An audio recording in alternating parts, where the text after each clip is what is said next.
Hello mga kakusina! So ako po ulit si Ate Angel ng Kusina ni Angel, and for today's video, tuturuan ko na naman po kayo ng another recipe na for sure ay kayang-kaya mong gawin sa iyong kusina dahil madali lang po ito. First na gagawin natin mga kakusina, naglagay na ako ng 2 cups nitong buko. Dapat po yung malambot lang yung pipiliin ninyo. And then after nyan, maglalagay po tayo dyan ng 1/4 cup ng kanyang buko juice. Yan, so lalagyan lang po natin yan dyan. And then, mag-add na rin po tayo ng 3 tablespoon of cornstarch or corn flour. So, siguraduhin lang po natin na madidissolve natin ng maigi yung ilalagay natin ng mga dry ingredients. Yan, so ilagay lang to dito sa ating kasirola or sa ating kawali. Yan, so i-dissolve lang po natin yung ating cornstarch dito sa kanyang buko juice. Yan. After po nating ma-dissolve yung ating cornstarch, pwede na rin nating i-mix yung nilagay natin kanina na buko. And take note po na hindi pa nakabukas yung apoy sa ating kalan. Yan. Kapag nahalo na po natin to ng maigi at napansin ninyo na na-dissolve na talaga yung ating cornstarch or yung ating corn flour, maglalagay na rin po tayo dito ng 1/2 cup ng white sugar. Pero nasa sa inyo po kung gusto niyo pa siyang bawasan. Ayan. And then, syempre, para maging balance yung lasa ng ating recipe, maglalagay rin po tayo dyan at least 1/2 teaspoon ng salt or asin. Ayan. So, maglalagay lang po ako dito para maging balance nga po yung lasa ng ating recipe. Maglalagay na rin po ako ng 33 grams na milk powder. Ayan. So, ilalagay lang natin yan dyan lahat. At i-dissolve na po natin to ng maigi. Ayan. By the way mga kakusina, yung gagawin nating recipe ay madali lang po. Pero, yan, lulutuin muna natin of course yung ating mixture. Pag na-dissolve na po yung ating mga dry ingredients dito sa ating liquid ingredient, pwede na rin po tayong mag-add dito at least 1/2 bar nung grated cheese. Yan. Para po mas maging flavorful yung gagawin nating recipe.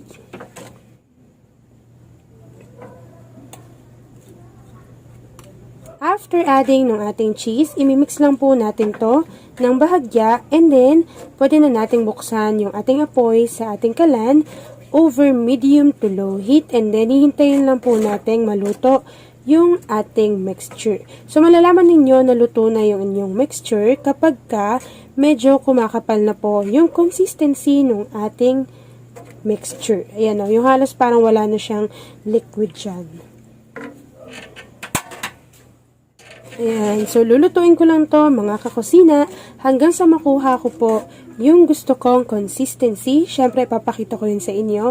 And after po nun, papakita ko pa kung ano pa yung gagawin nating next procedure.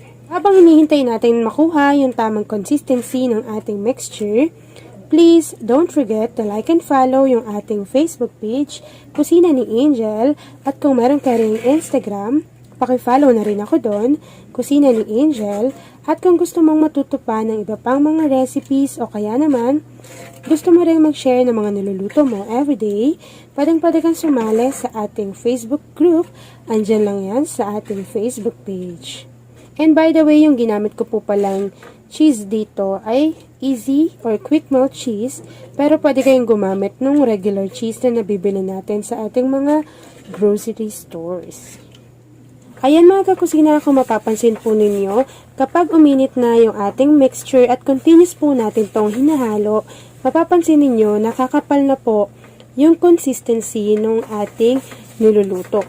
Kaya dapat ang pagluto ng ating mixture ay naka medium to low heat lamang para po maiwasan na masunog yung ating niluluto dito sa bottom ng ating pan. And kapag napansin nyo po na ganito na yung itsura ng ating mixture, pwede na tayo ditong mag-add at least 1/2 teaspoon ng vanilla essence or vanilla extract.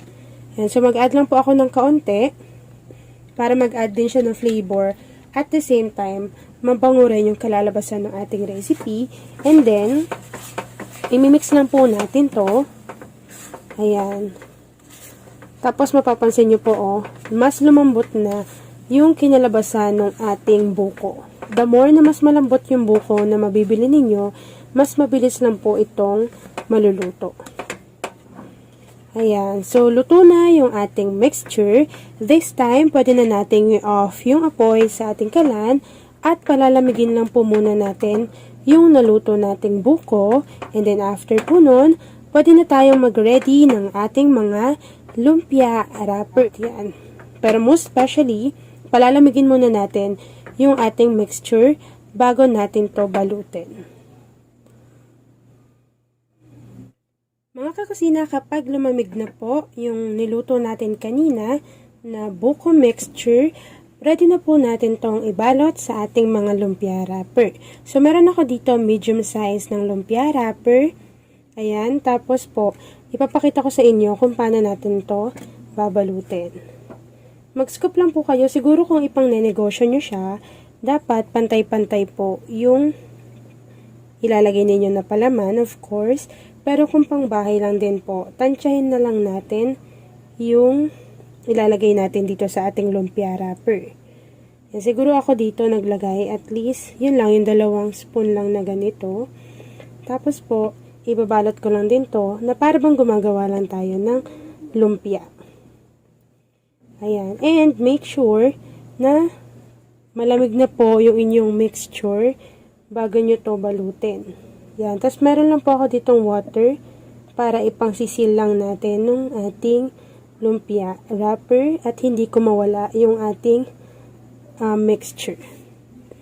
Ayan. Tapos po kapag nabalot na po natin to, ayan, ganun lang din po yung gagawin ninyo sa iba pa nating mga mixture. After natin maibalot lahat yung ating mixture sa ating lumpia wrapper, pwede na tayo magpainit ng cooking oil sa ating kawali and then painitin lang po natin to. Mag-add lang po tayo ng cooking oil.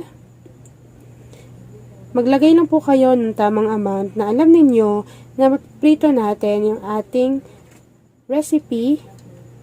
Yan, until golden brown. Iprituhin ko lang yan mga kakusina until golden brown. And then after po nun, ipapakita ko na sa inyo kung ano yung natapos nating recipe for today. We don't need to worry, cause when we fall we know how to land. Turn it to talk, just walk the walk tonight. We don't need permission to dance. Na na na na na na na na na na na na na na na na. We don't need permission to dance. Mga kakusina, kapag napansin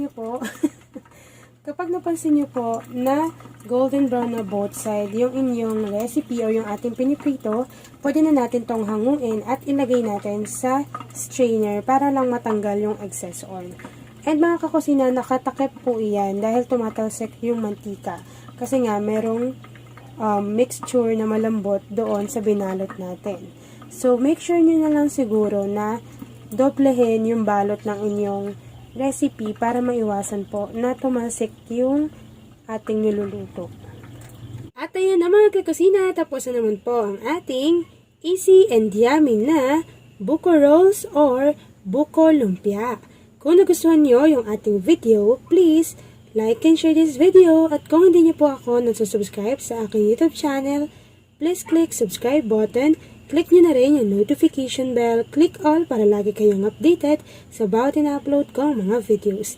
Yan lang mga kakasina. Thanks for watching and enjoy this video. Yan. So, check natin yung isa. Yan o. Mukha siyang mga kakusina buko pie, pero lumpia wrapper yung ginamit natin. Yun lang mga kakusina. Enjoy!